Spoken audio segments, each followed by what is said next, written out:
हरि ओम तत्सत। योग का 24वां भाग, स्वाधिष्ठान चक्र का विवरण। द्वितीयन्तु सरोजम च लिंगमूले व्यवस्थितम वादिलांतम च षड्वर्गम परिभाषर षड्दलम स्वाधिष्ठानाविधं तत्त्वं पंकजं स्वर्णरूपकं बाणाख्यो यत्र सिद्धोस्ति देवो यस्त्रास्ति रागिणी।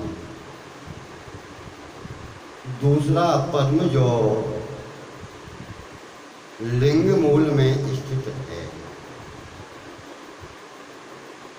वह है वा से ला तक ब भ म या रा ला, यह 6 वर्णों करके युक्त है। 6 दलों से शोभायमान है। रक्तवर्ण पद्म का नाम स्वाधिष्ठान है। इस स्थान में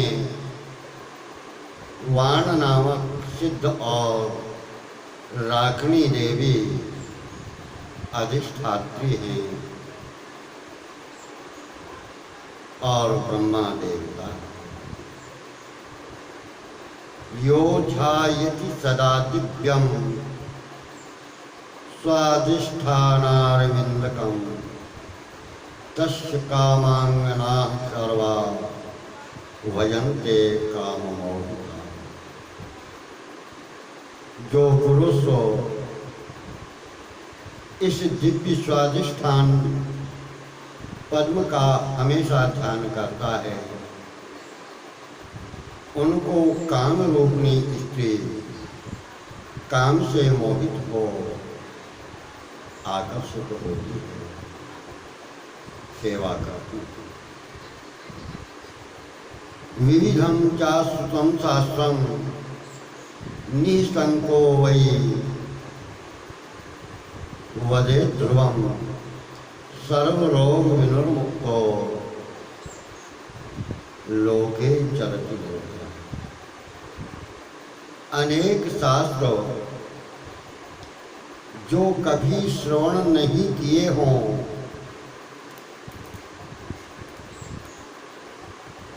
उनको भी इस पद्म के ध्यान के प्रभाव से निशंक होकर के कहने की शक्ति आती है और सभी रोगों से मुक्ति मिलती है। आनंद पूर्वक संसार में विचरण करता है। मरणं खाद्यते तेन सकेनापि न खाद्यते तस्य स्यात् परमा सिद्धिर् अणिमादि गुणप्रदा। वायु संचरते देहे रसवृद्धिर्भवेत् ध्रुवम् आकाश पंकज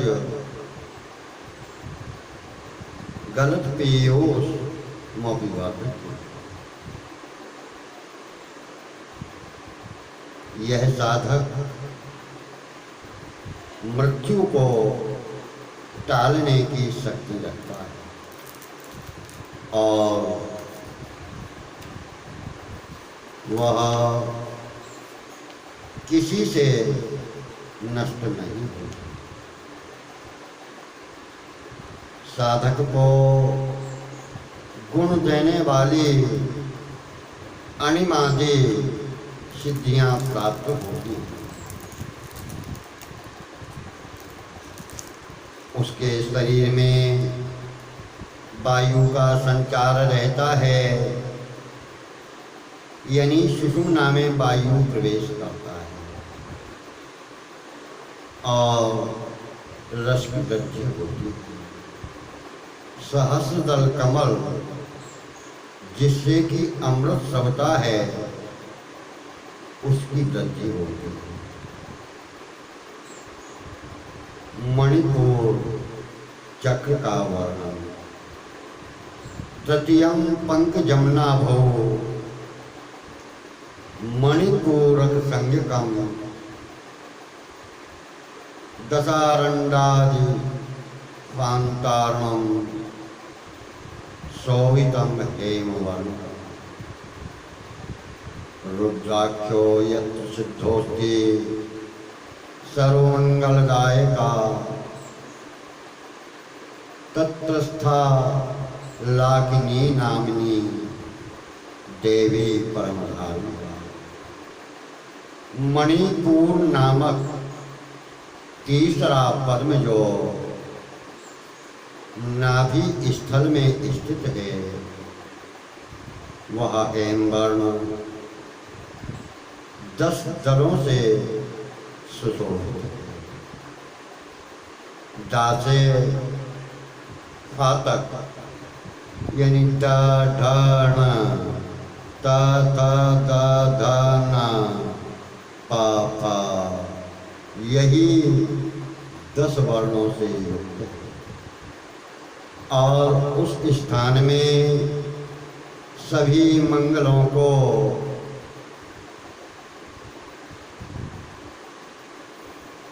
देने वाले रुद्र नामक सिद्धि और लाकिनी देवी अधिष्ठात्री है।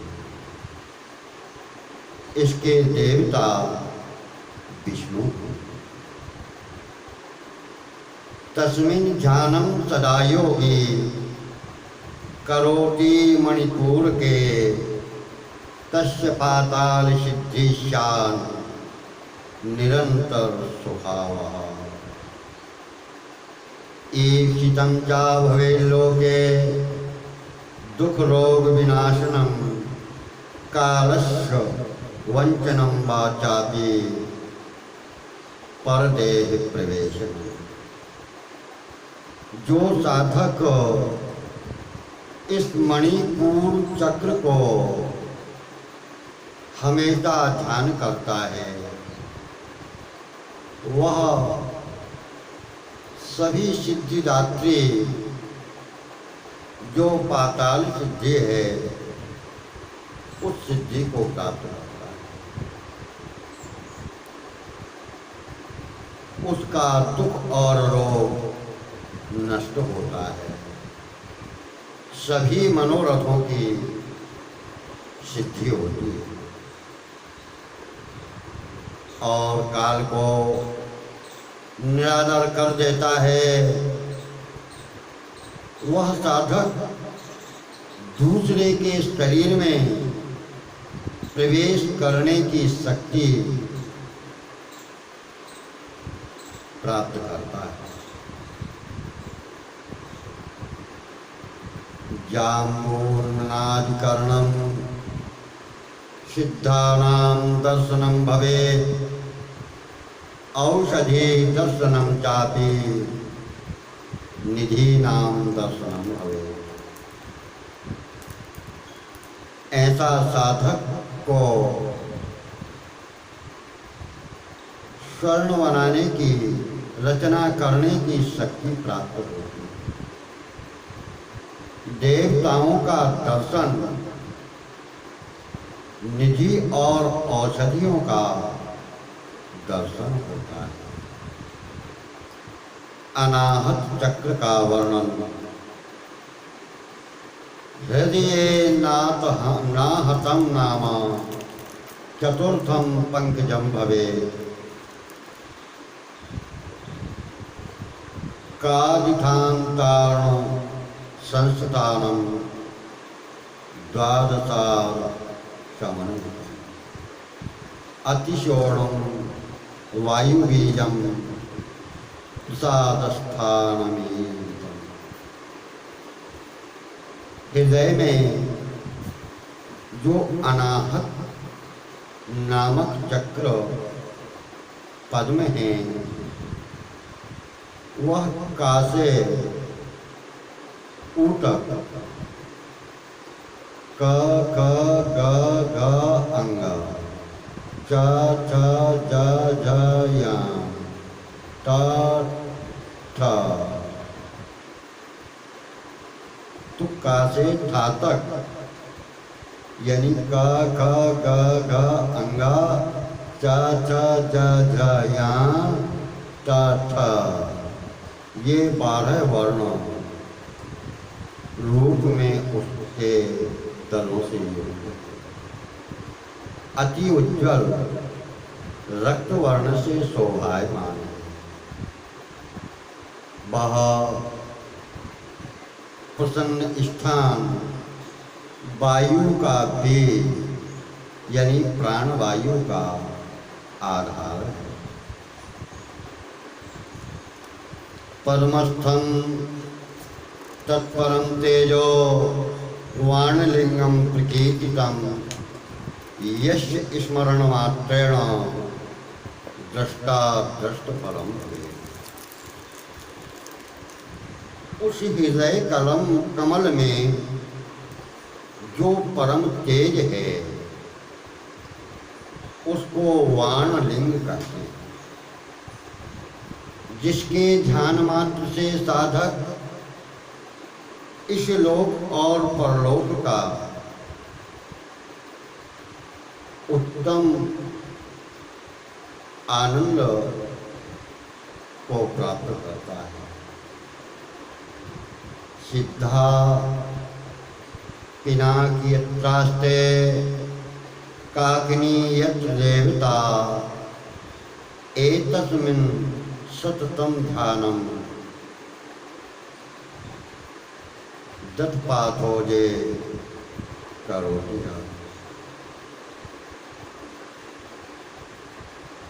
शुभ्यन्ते तस्य कांता वै कामार्ता दिव्योषिता। जिस पद्म में पिनाकी सिद्धि काकिनी देवी अधिष्ठात्री है, उस हृदयस्थ कमल में जो साधक हमेशा ध्यान करता है उसके समीप कामार्ता स्त्री अप्सरा आदि आकर्षित होती है। ज्ञानम चा प्रतिमं तस्य त्रिकाल विषयम भवेत् दूर सुदूर दूर दृष्टि स्वेच्छया खगतां भजे। ऐसे साधक को अपूर्व ज्ञान प्राप्त होता है। ऐसा साधक भूत भविष्य वर्तमान तीनों कालों की देखने की शक्ति प्राप्त करता है। दूर के शब्द को सुनने में सक्षम होता है। छोटी से छोटी वस्तु देखने की शक्ति उत्पन्न होती है। अपनी इच्छा से आकाश में गमन करने की सिद्धि प्राप्त होती है। सिद्धानां दर्शनम चापि योगिनी दर्शनम तथा भवेत् खेचर सिद्धश्च खेचराणां दयम्। यो ध्यायति परम नित्यं वाणलिंगं द्वितीयकं खेचरी भूतिरी सिद्ध भवेत् तस्य न संशयः। एतद् ध्यानस्य महात्म्यं कथितुं नैव शक्यते ब्रह्माद्याः सकला देवा गोपयन्ति वरिं। जो साधक दूसरे परम बाणलिंग का नित्य ध्यान करता है उसको देवता और योगिनियों का दर्शन प्राप्त होता है। आकाश में विचरण करने की शक्ति प्राप्त करता है। आकाशगामी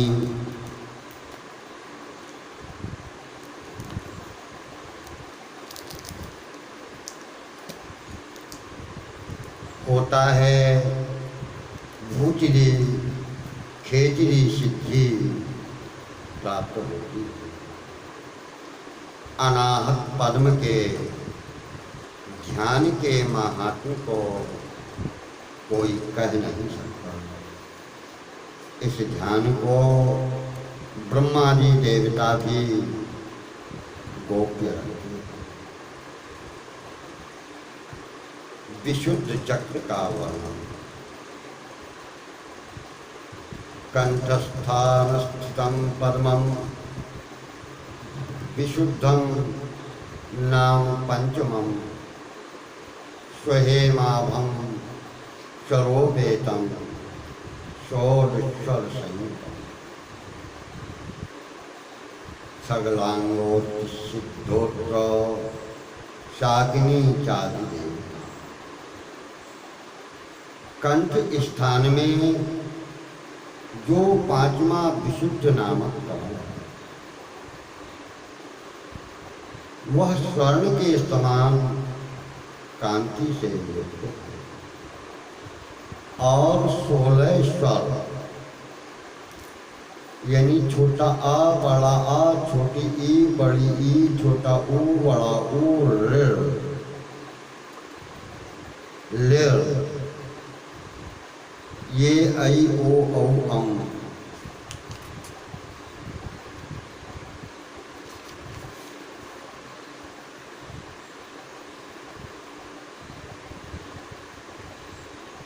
आहा से युक्त छगलांग सिद्धि और शाकिनी देवी अधिष्ठात्री जीवात्मा देवता इस स्थान में हमेशा विराजमान है। ज्ञानम करोति यो नित्यम सा योगीश्वर पंडिता किंत्वश योगिनोऽन्यत्र विशुद्धार्थे सरोरे। चतुर्वेदा विभासन्ते सहस्रान्निधे।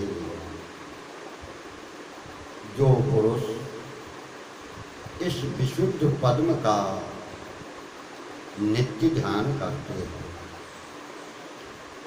वह योगी और ज्ञानी है। इस विशुद्ध पद्म में उस पुरुष को चारों वेद रहस्य सहित समुद्र के रत्नों की तरह प्रकाशित होते आ जाते हैं। यह स्थाने स्थितो योगी यदा क्रोधवशो भवेत् तदा समस्तं त्रैलोक्यं कंपिते नात्र संशय। यह विशुद्ध पद्म में जब योगी मन और प्राण को स्थित करके यदि क्रोध करता है तो चराचर कंपायमान हो जाते हैं। यह स्थाने मनोयश देवात्याति लयं यदा तदा वायं परित्यज्य स्वान्तरे रमते ध्रुवम्। तस्सना क्षतिमायाति स्वशरीरस्य शक्ति कहा संवत्सर सहस्रेपि वज्राति कथनस्य यदा त्यजति तद्ध्यानं योगीन्द्रो वनिमण्डले तदा वर्षसहस्राणि मन्यते तत्क्षणम्। इस कमल में साधक का मन दैवात जब लय हो जाता है तब सभी बाह्य विषय को त्याग करके योगी का मन और प्राण शरीर के अंतर ही में रमण करते हैं। उस योगी का शरीर वज्र से भी कठोर हो जाता है। उसको स्वशरीर की शक्ति से किसी प्रकार की हानि नहीं होती। सहस्र वर्ष समाधि के पीछे जब उस ध्यान को छोड़कर योगी की चित्तवृत्ति संसार में आती है तब उस सहस्र वर्ष को योगी एक क्षण के समान व्यतीत हुआ मानता है। हरि ओम।